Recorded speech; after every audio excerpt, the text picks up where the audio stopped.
Olá, tudo bem com vocês? Sou Carolina Brits e hoje é o nosso segundo episódio do Carol Explica.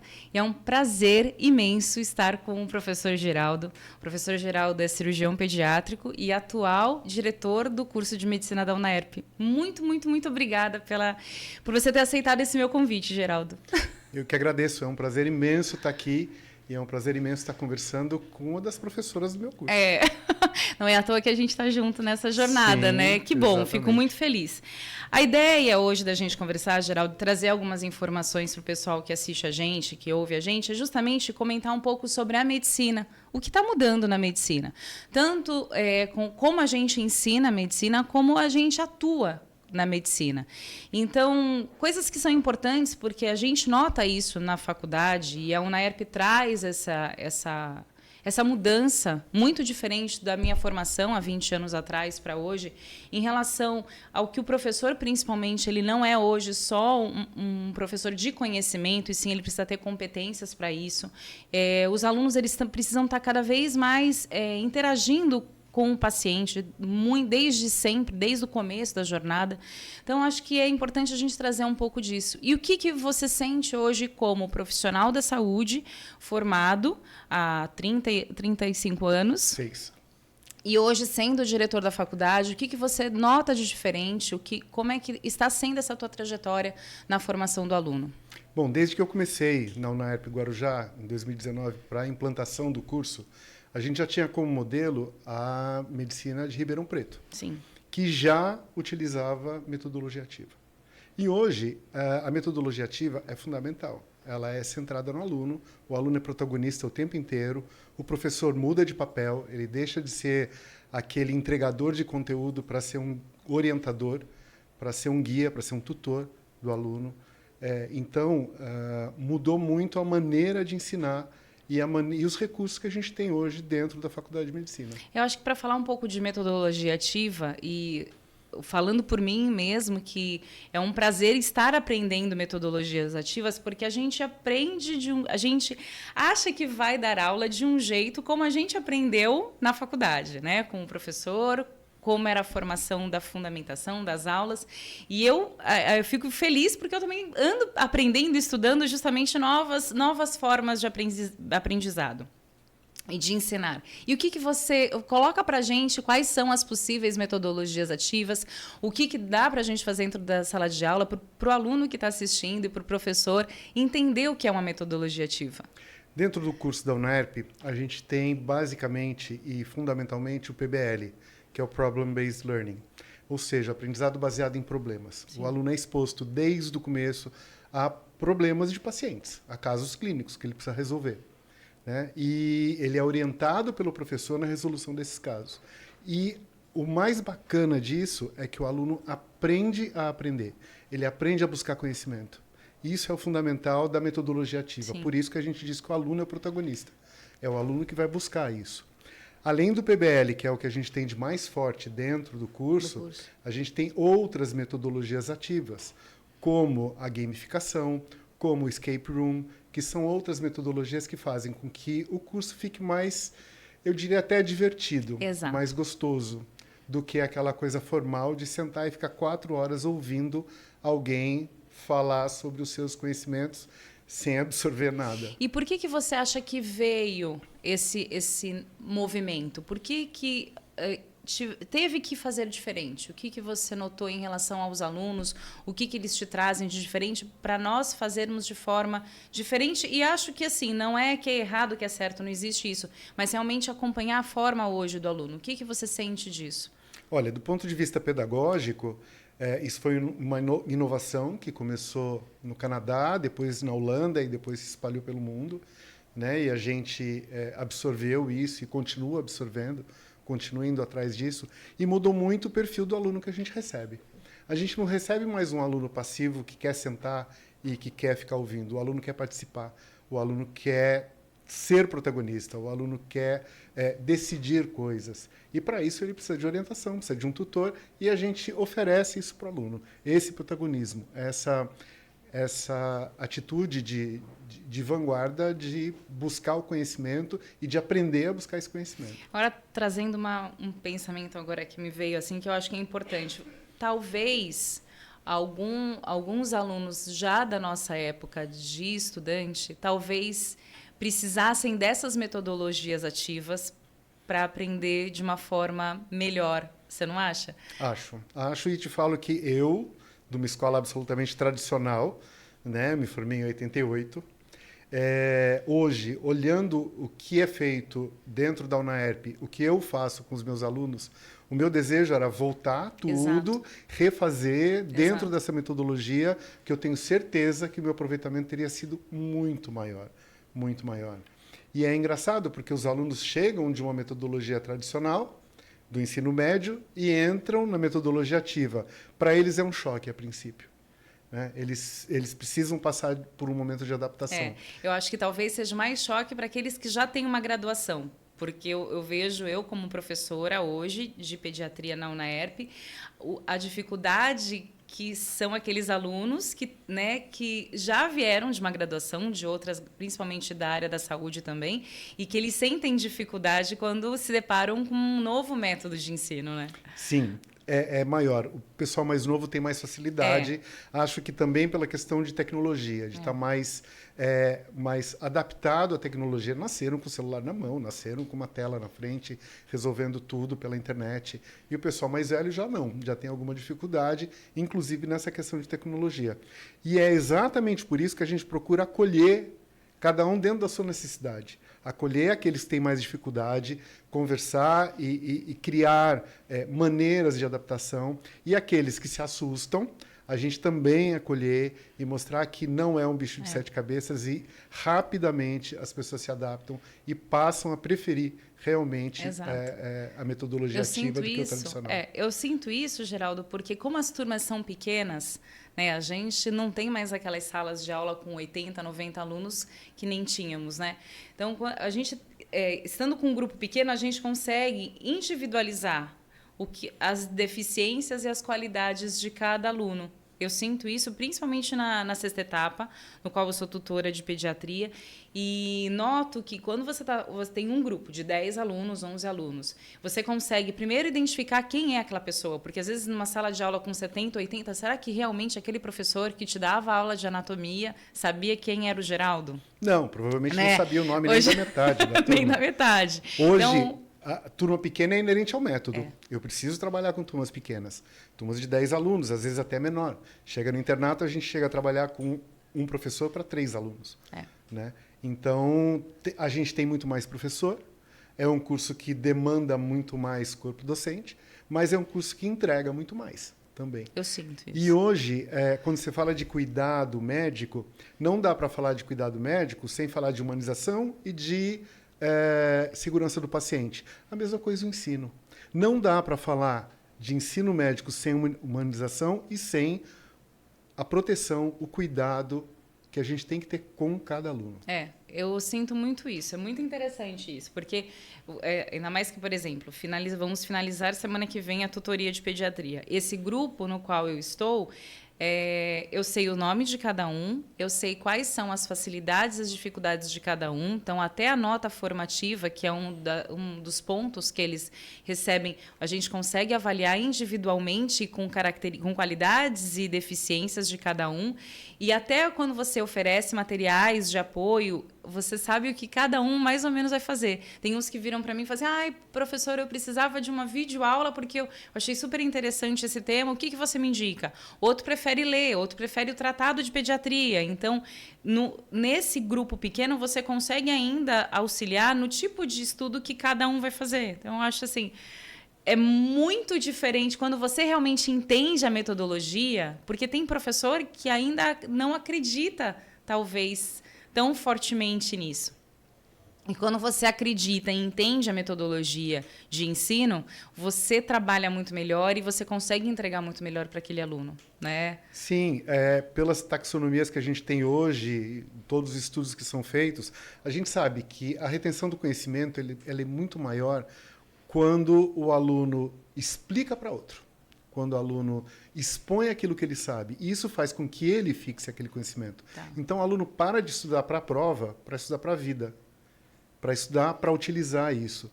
E dentro dessa metodologia, a gente começa a criar o nexo. Ele começa a entender por que ele está estudando aquilo. Por que ele precisa ver anatomia? Por que ele precisa ver bioquímica? Que essa parte básica da medicina, quando eu fiz medicina, era um sufoco, porque a gente não entendia por que a gente estava estudando aquilo. Hoje não. Hoje o aluno entende isso dentro de um caso clínico, dentro de uma aplicabilidade. E sabe uma coisa interessante, além disso tudo que é importante a gente reforçar, que é uma coisa que quando eu aplico, tanto o OSCE quanto o TPI, eu vejo tanto que eu poderia ter feito também isso na faculdade, né? Então, eu queria que você falasse dessas outras duas atividades que dentro da faculdade oferece, como outras faculdades também, como mais uma forma de aprendizado e de estímulo para esse aluno, que são essas duas outras metodologias e provas, né, que eles têm. O TPI é o teste de progresso individual. Ele é aplicado a todos os alunos semestralmente, tanto os daqui quanto os de Ribeirão Preto. A prova é a mesma e é aplicado no mesmo dia, no mesmo horário. Porque são 120 questões abrangendo toda a medicina. E aí o aluno é avaliado dentro da etapa dele. Então, o aluno de quarta etapa, ele é avaliado junto com os alunos da quarta etapa. Se eu espero que a quarta etapa acerte, na média, 30% da prova, 30% significa nota 5. Acima disso, mais que 5, abaixo disso, menos que 5. Sim. E aí o aluno consegue perceber que a cada etapa o percentual dele aumenta. O percentual dele de resposta, de acertos, aumenta. E ele ainda tem a comparação com as outras turmas e a comparação dentro da própria turma dele. E aí, como essa prova é estruturada por disciplinas ou grandes áreas, né? Então, você tem a grande área da cirurgia, da pediatria, da ginecologia, da urgência e emergência. Então, o aluno consegue identificar onde é que ele tem alguma deficiência e onde é que ele está indo bem.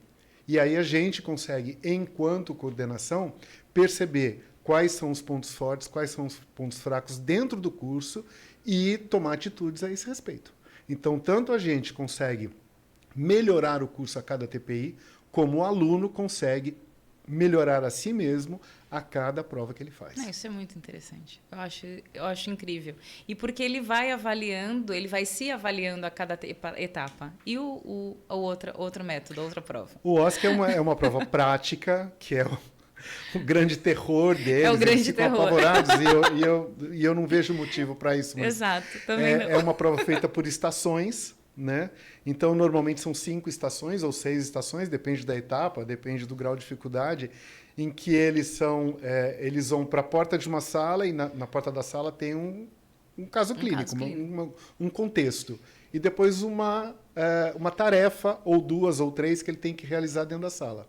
Quando ele entra, ele pode encontrar um ator com o paciente, ele pode encontrar um manequim, de alta fidelidade ou de baixa fidelidade dentro da sala, ou simplesmente o professor, e aí ele vai ter que executar aquela tarefa num tempo de 5 a 7 minutos também, dependendo do grau de dificuldade e das tarefas que ele tem para fazer.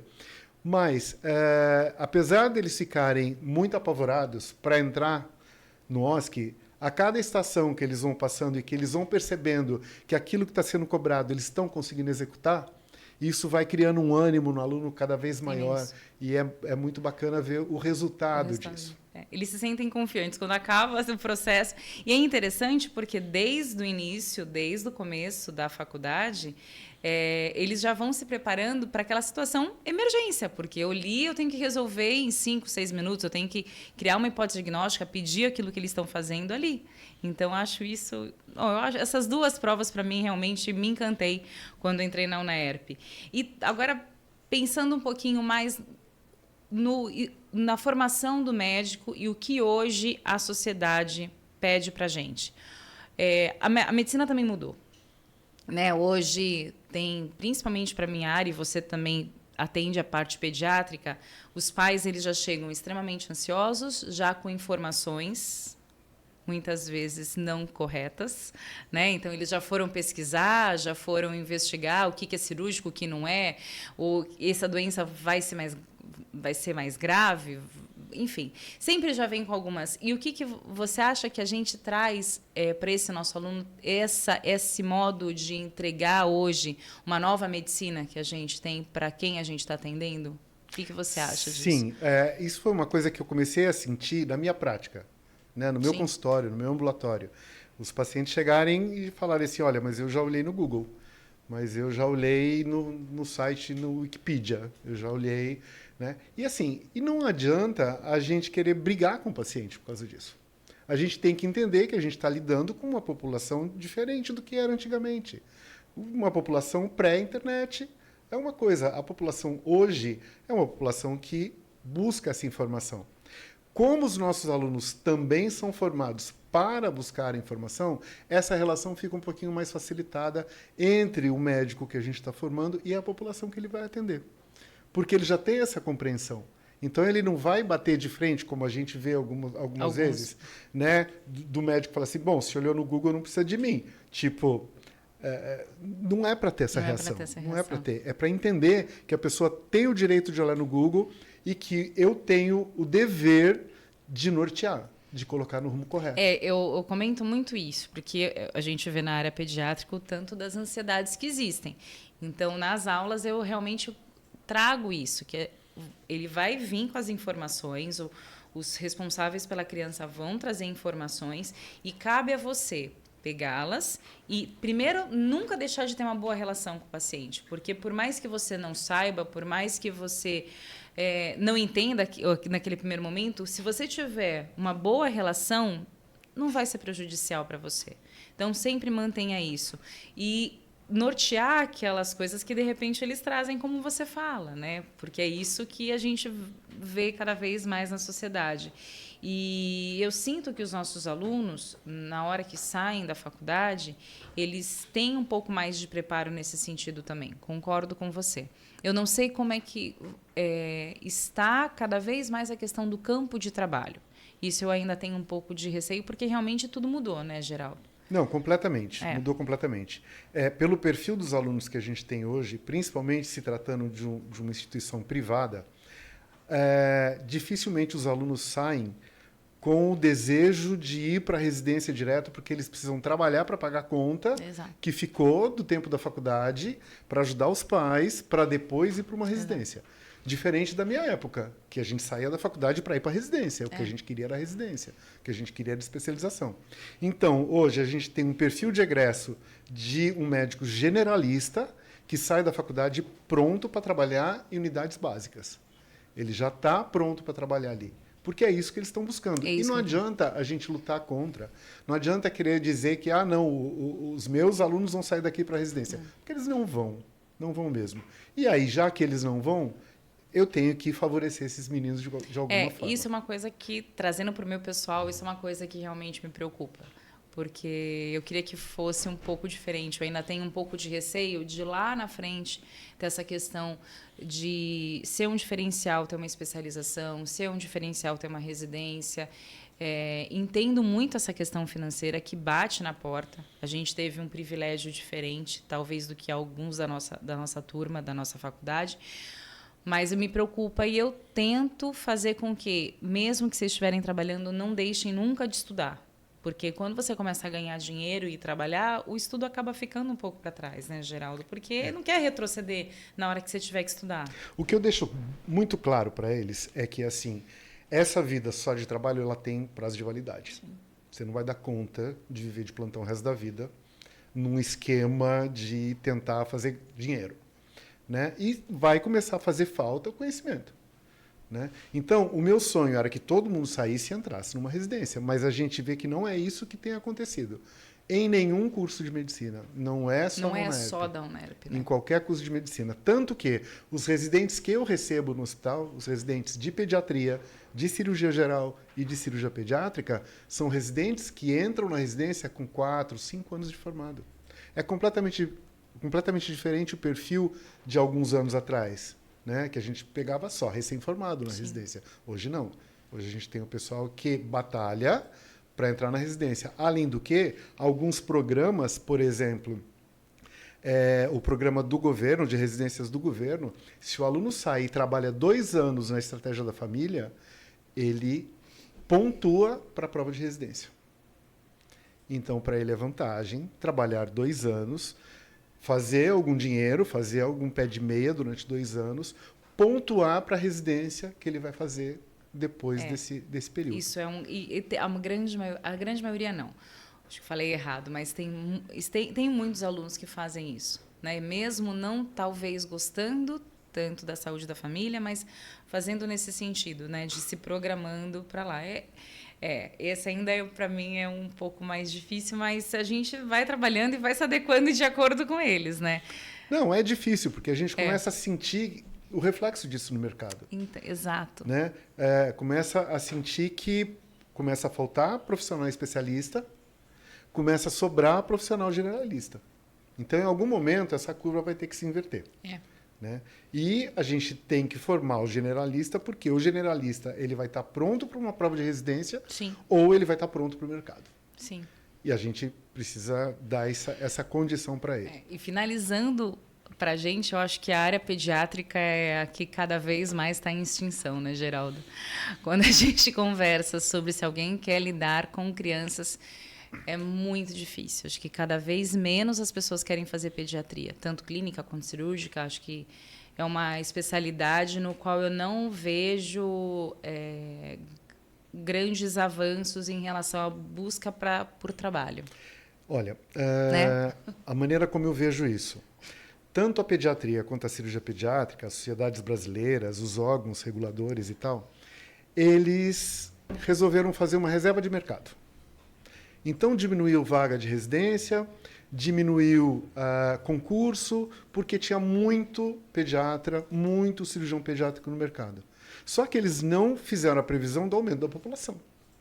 Sim. Então, a população aumentou, principalmente a população que necessita do SUS, aumentou, e a gente hoje tem pediatras trabalhando muito. E aí, quando o aluno olha de fora, ele fala, não quero essa vida. Não quero essa vida louca de pediatra que trabalha feito um louco, porque a demanda é muito grande. E se não tivesse havido essa reserva de mercado, a gente teria pediatra suficiente para atender todo mundo e todo mundo trabalhando bem, ganhando bem, satisfeito, a população satisfeita, todo mundo satisfeito. Então, acho que foi um erro cometido lá atrás, que agora vai ser difícil de corrigir, mas que eu acho que as sociedades estão correndo atrás. Para realmente fazer a diferença, porque... E a questão financeira, né? Eles colocam como a pediatria sendo uma área extremamente clínica, no qual não tem os procedimentos, então tem algumas questões que eu noto que eles ainda olham... Existe o amor pela medicina, existe estar ali por gostar, ok, mas existe um movimento de... Eu vou escolher algumas especialidades que me rendem mais, que possivelmente serão mais benéficas para mim. Sim, né? Isso já foi mais forte do que hoje, porque o governo fez alguns movimentos nesse sentido, né? Então, por exemplo, especialidades que recebiam algum benefício porque tinham exames autogerados ou porque usavam material de indústria farmacêutica, de indústria cirúrgica, e o médico, em contrapartida, recebia alguma coisa por isso, ou era patrocinado por alguma coisa, isso o governo está cada vez mais cortando mesmo e proibindo que seja feito, exatamente para a gente não ter essa discrepância entre as especialidades e tudo mais, e eu acho excelente que seja assim. Que bom, né? Tomara que continue para a gente assim. Né? Eu acho. Eu gostaria, mais uma vez, Geraldo, de agradecer imensamente e finaliza com uma frase, algo positivo para as pessoas que estejam assistindo a gente, ouvindo a gente. O futuro da medicina, o que você acredita nisso? Como eu falei no começo, não dá para a gente pensar em medicina sem pensar em humanização e em segurança do paciente. E isso a gente tem que aplicar dentro do curso. Eu acho engraçado falar em humanização porque, na verdade, a gente lida com o ser humano. Então, humanizado já é. Mas a humanização, nesse sentido, é tentar incutir na cabeça das pessoas, tentar mostrar para as pessoas que somos seres humanos cuidando de seres humanos. E que, portanto, eu vou ter que cuidar do outro como eu gostaria de ser cuidado. Então, a humanização, na verdade, ela tem muito mais de empatia, de compaixão, do que de, efetivamente, no estrito senso da palavra, humanização. Humanizado já é, a gente só está dando um novo sentido para ela. E o cuidado, a segurança do paciente, ela começa dentro da faculdade, quando os alunos são expostos a laboratórios de simulação. A simulação realística, a simulação com pacientes virtuais, simulação com atores contratados que vão simular os pacientes, modelos anatômicos, modelos de manequins de alta fidelidade, tanto adulto quanto obstétrico, quanto pediátrico, quanto neonatal, e que a gente consegue simular muitas situações. Sim. E aí, quando o aluno vai para o paciente, ele já vai preparado. E isso é uma maneira de proteger o aluno e de proteger o paciente. Eu acho que é nesse sentido. Esse é o grande diferencial que a gente tem dentro da UNAERP. E é isso que a gente busca aprimorar cada vez mais. Então é isso. Finalizando o episódio 2 com o Geraldo Magela. Mais uma vez, muito, muito obrigada por você estar aqui comigo. Por favor, deixe as suas redes sociais para a gente acompanhar tanto a faculdade quanto você. Vocês podem achar o UNAERP na UNAERP Guarujá, @UNAERP Guarujá, no Instagram. O meu pessoal é @GeraldoMNM. E eu convido todo o seu público a conhecer o campus, que está um campus muito bonito, um campus muito moderno e que encanta os olhos mesmo. É verdade. Isso eu posso afirmar firme e forte. Por favor, compartilhem, curtem as redes sociais por aqui, pelo Carol Explica, no @carolinabrits.infectoped. Espero vocês. Muito obrigada.